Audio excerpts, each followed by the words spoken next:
ना भूले। Presented by race music.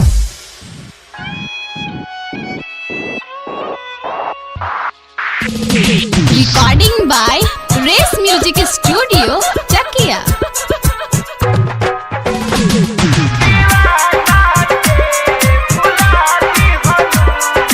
Golu Babu Mirganj, Golu Babu Mirganj.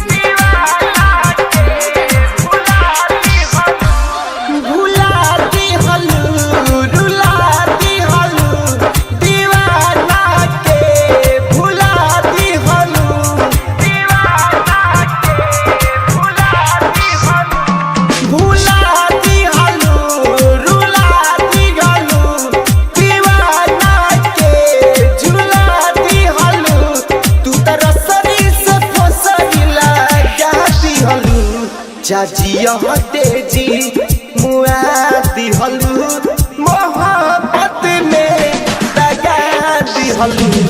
चाचिया तेजी मुआती हलू, मोहब्बत में दगा दी हलू, मोहब्बत में दगा दी हलू। गोलू बाबू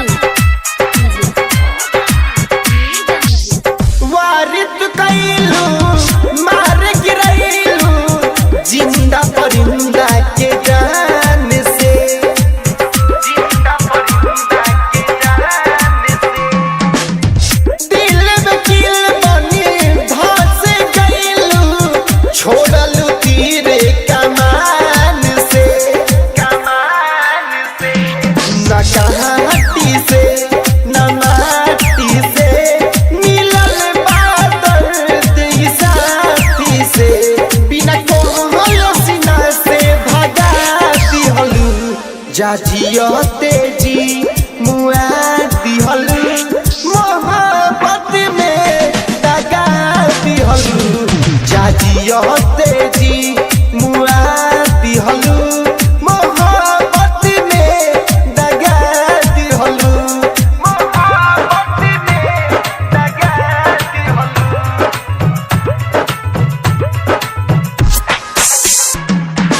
गोलू बाबू, गोलू बाबू सुन रानी क्या मैं तू कैलू, नाम बुलैलू दीपू सिंह अक्षय के दिल से, दीपू सिंह अक्षय के दिल से। एहो सुन चंदन शर्मा अभिषेक गौतम, दोस्ती पा गैलू झील से, ना बोली से ना गोली से, लागता चोट गली से। राइटर की याद के जगाती हलू, चाचिया तेजी मुआती हलू, मोहब्बत में दगाती हलू। चाचिया तेजी मुआती हलू, मोहब्बत में दगाती हलू। चाचिया तेजी मुआती हलू, मोहब्बत में दगाती हलू। Recording by race music studio Chakiya.